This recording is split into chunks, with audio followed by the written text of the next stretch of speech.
you would have to have been living under a rock if you went across Carlton's second half of this season. Would that fed to your players at half time? Did you lean into that? Yeah, we did. Yeah, we did. Yeah, we mentioned that our second halves have been reasonably strong, and it's only a small sample size, but you sort of reach into those things if you think there's opportunities there, just to give belief potentially of what we have been doing. And again, it's not quite a pattern yet, but it's yeah, we stepped into that. How impressed were you with the Collingwood next around the footy in that second half especially? Yeah, there's times as a coach you're thinking it's quite wet and blustery, so really tricky conditions. I'm not sure what it presented like on TV, but I know watching at times it's really a dour struggle. And yeah, there's times where as a coach you're going, oh, come on, we can just stop overplaying the ball and get the ball going, and because it's really hard to handle the ball, let alone mark it.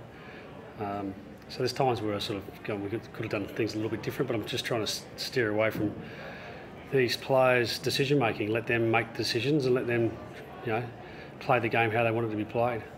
Fielded the oldest team of all time tonight. All time, is it now? All time. Okay.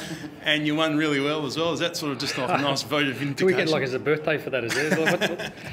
Yeah, we don't have to bring our passports for the to start the game to show our age. We just, you guys keep adding the numbers up, and we'll keep banking on our experience. Is it a good validation though, like that essentially age is a number, isn't it? Like, we don't put ceilings on things. I'm going to keep repeating it. It might come up every week. We have a bad loss, it'll be like, oh, you're too old, and you have a good win, and like you've got great experience. So our list is that list for the year, unless we recruit some 3-year-olds in the mid-season trade. But like I think this is the reality of what we've got, and we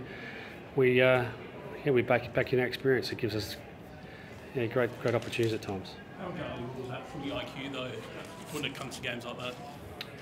Well, I said this pre-game, how has the experience helped you?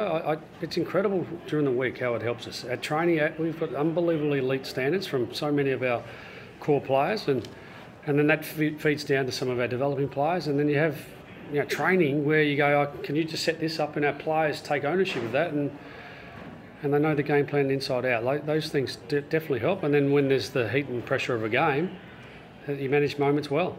Did you feel like you just simplified it a little bit after half time, and obviously pressure being the emphasis, but where you used the footy? Yeah, we went pretty hard on the tape at half time. We didn't like the way we were defending the ground. It was a 0-0 draw really at the second quarter. No one could score. Defences were really strong, and it was tricky conditions, as I said, but we didn't like where we were putting our bodies, and show some footage around that, and then we got a bit of reward in the third quarter. I think we kicked 4 goals 6, but 17 inside 50s to 7 was an example of sort of dominating the territory in that quarter. Can you tell us about, I suppose, your thoughts on Darcy Cameron in the middle, and how after half time his performance? Yeah, no, he's just stepping up every week. Like that's a tough opponent. Decone is one of the best in the competition. Darcy just keeps delivering for us. If he's not marking the ball, he's competing in different ways. He just puts his body where we need him at times defensively, and he's playing big minutes. We're sort of chopping out in some areas, but he's playing big minutes compared to what he was last year and the year before. So plays his 100th game next week. We'll celebrate that one. And Lachie Schultz, obviously, he's been highlighted a few times since he's arrived, but tonight was probably one of the better games he played for the club, wasn't it? Yeah, it was a lucky top of night, wasn't it? It was sort of slippery and messy, and just watch the chase. He chases 150 metres and just doesn't quite get there, but he never gives up. And you saw the reaction of our players when he got the award tonight, what he means to our group. We love what he does for us. He was really central to that third quarter when the game was up for grabs, wasn't he? He was like really in amongst turning the tide, wasn't he? Yeah, he put his body on the line regularly. He gets his body in good positions, and he got reward on the scoreboard, and got us going in really important times. I assume you saw the Dan Houston bump on Fogarty? No, I did here and there. I haven't seen it, so I can't comment. I'll be saying things I've got no comment on. But I hope the young lad's okay. Fogarty, was it?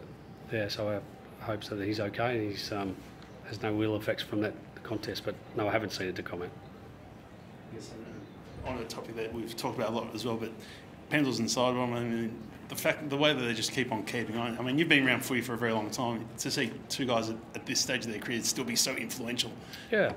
No, we don't put ceilings on things. You should see the way these guys are preparing and the energy they have for making us all better. And it's not just them, whatever Howie, and we got a lot of guys. And I thought Brody Mychek's contest was huge tonight. Like to put his body on the line so many times in critical moments, and he didn't get rewarded on the scoreboard, but we see the things he's doing for us to make us better. So, no ceilings here.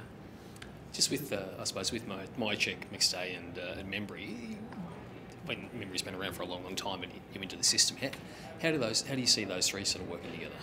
Yeah, I think it's a chemistry work in progress. Tonight no one's really marking the ball, are they? I don't remember. Backs intercepted the ball well. Darcy Moore and Bruzzy intercepted the ball well, but no one was really marking the ball. It was a tough night for forwards, but I think the chemistry and our positioning is important.